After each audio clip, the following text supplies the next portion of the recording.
네, 반갑습니다. 오늘은 배구의 과학적 원리, 스파이크 서브에 대해서 다뤄보도록 하겠습니다. 학습 목표입니다. 스파이크 서브 시, 다시 말해서 스파이크 서브를 할 때 공의 회전 방향에 따라 공이 아래로 휘어져 날아가는 과학적 이유를 이해하는 것이 오늘의 학습 목표라고 할 수 있습니다. 넘어가겠습니다. 그 전에 스파이크 서브가 뭔지를 알아야 되는데요. 스파이크 서브는 오른쪽 그림과 같은 동작으로 하는 것을 스파이크 서브라고 합니다. 여기 있는 엔드라인 뒤쪽에서 볼을 토스하여 볼을 던진다는 거죠. 볼을 던져 스파이크 하듯이 서브하는 것을 스파이크 서브라고 합니다. 자, 이런 스파이크 서브를 할 때 공이 이제 아래 방향으로 휘어져서 날아가게 되는데요. 그러한 과학적 원리를 다뤄보도록 하겠습니다. 그 전에 먼저 회전의 종류를 알아야 되는데요. 회전의 종류는 총 3가지가 있습니다. 탑스핀, 백스핀, 무회전. 그러면 이렇게 3가지 스핀이 어떻게 했을 때 발생을 하느냐, 여기를 보겠습니다. 아래쪽 배구공을 보시면 공의 윗부분을 때리면 탑스핀이 걸립니다. 다시 말해서 시계 방향으로 회전을 하게 됩니다. 다시 여기 공의 가운데를 때리게 되면은 회전이 없는 무회전으로 공이 날아가게 됩니다. 마지막으로 공의 아래 부분을 때리게 되면은 백스핀, 반시계 방향으로 회전이 걸리게 됩니다. 다시 말해서 탑스핀 같은 경우는 시계 방향이죠. 시계 방향으로 회전이 되는 거고요. 백스핀 같은 경우는 반시계 방향으로 회전하게 됩니다. 시계 방향은 이렇게 회전을 하게 되고, 반시계 방향은 이렇게 회전하게 되죠. 이런 식으로 공을 때리는 위치에 따라서, 공을 때리는 부위에 따라서 회전의 종류가 달라지게 됩니다. 자, 그러면은 회전의 종류가 달라졌을 때 공의 궤적이 어떻게 변하느냐를 보겠습니다. 여기 있는 네트를 보시면 무회전으로 때렸을 때는 보통 이렇게 반듯하게 일자로 날아가게 됩니다. 그리고 백스핀을 주어서 공을 때리게 되면은 공이 살짝 위로 뜨게 됩니다. 이게 백스핀이죠. 이게 무회전입니다.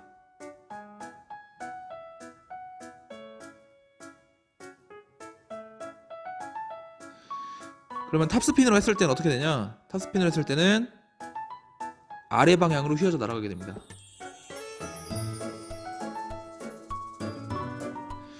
주로 우리가 스파이크 서브를 할 때는 탑스핀을 줘서 서브를 하게 되는데요. 그래야 좀 더 아래쪽으로 네트를 벗어나지 않고 날아가기 때문이죠. 이러한 과학적 원리를 오늘 알아볼 것입니다. 그 전에 이제 베르누이 정리라는 것을 알아야 되는데요. 어렵게 생각하지 마시고 여기 있는 내용만 여러분들이 기억을 하시면 될 것 같습니다. 일단 유체라고 하는 기체와 액체, 이 2가지 물질에 적용되는 현상인데요. 여기를 보시면 기체의 흐르는 속도가 빠르면 압력은 낮아집니다. 반대죠. 속도가 빠르면 압력이 낮아진다. 다시 기체의 흐르는 속도가 느리면 압력은 반대니까 높아진다. 그러니까 속도와 압력은 반비례라고 생각하시면 돼요. 기체의 흐르는 속도가 빠르면 압력은 낮아지고, 기체의 흐르는 속도가 느리면 압력은 높아진다라고 이해를 하시면 될 것 같습니다. 자, 마그누스 효과라고 하는 것을 알아볼 건데요. 그 전에 가장 오른쪽에 있는 배구공의 그림을 한번 보겠습니다. 여기를 보시면 배구공이 지금 회전하고 있죠. 회전하면서 공기 흐름과 지금 마주하고 있습니다. 지금 이거는 어떤 회전 방식이죠? 그렇죠.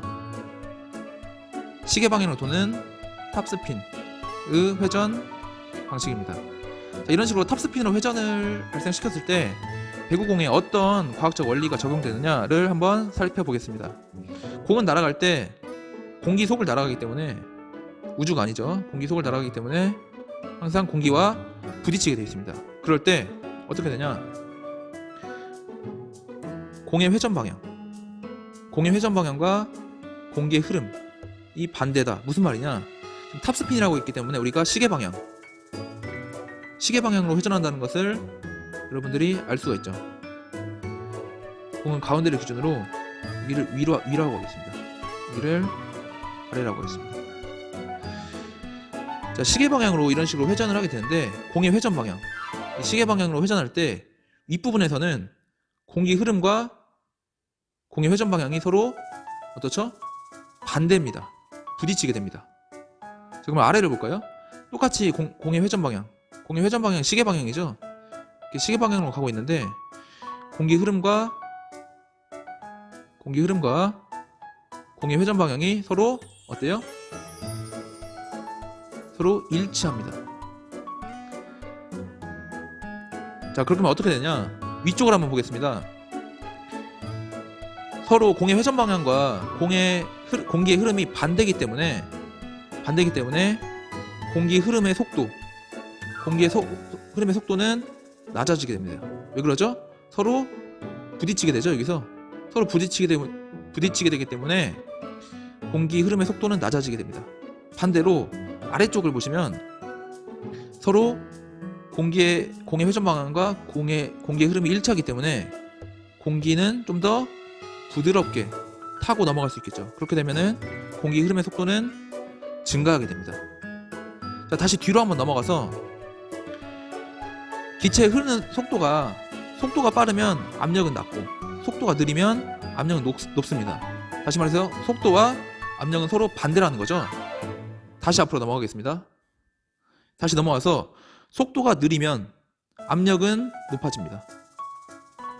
다시 아랫부분은 속도가 빠르면 압력은 낮아집니다. 그러면 윗부분이 압력이 높겠죠? 아랫부분은 압력이 상대적으로 낮습니다. 이런 지금 현상이 나타나게 됩니다. 여기 있는 수조를 보시면 칸막이를 제거했을 때 물이 압력이 높은 곳에서 낮은 곳으로 이동을 하게 되죠. 공기도 압력이 높은 곳에서 낮은 곳으로 흐르게 됩니다. 이런 식으로. 이렇게 압력이 높은 곳에서 낮은 곳으로 흐르게 되면서 힘이 작용합니다. 압력이 높은 곳에서 낮은 곳으로 흐르려고 하는 것 때문에 이 방향으로, 같은 방향으로 마그누스 힘이라고 하는 힘이 작용합니다. 그래서 여기 있는 다시 동영상, 공이 굴러가는 동영상을 보시면 이렇게 탑스핀을 걸었을 때 공이 아래 방향으로 휘어지면서 날아가는 겁니다. 다시 앞으로 넘어가겠습니다. 정리를 하면 여기 스파이크 서브를 할 때 공이 아래로 휘어져 날아간다는 거죠. 그것을 정리하면 공이 회전하게 되면 공기 흐름의 속도 차이가 발생합니다. 여기 있는 공기 흐름에서 속도 차이가 발생합니다. 속도 차이가 발생하면은 공의 윗부분과 아랫부분에 어떤 게 발생해요? 압력 차이가 발생합니다. 압력 차이가 발생하면 압력이 큰 곳에서 낮은 곳으로 힘을 받기 때문에 공이 아래 방향으로 휘는 겁니다. 근데 바로 이러한 원리 때문에 공에 탑스핀을 주어서 스파이크 서브를 했을 때 공이 아래 방향으로 휘는 건데요. 여러분들이 이러한 과학적 원리를 이해하셔서 배구 경기를 보거나 여러분들이 배구를 실제 해보면서 이러한 원리를 적용해 보시면 좋을 것 같습니다. 오늘 수업은 여기서 마치겠고요. 모두 고생하셨습니다.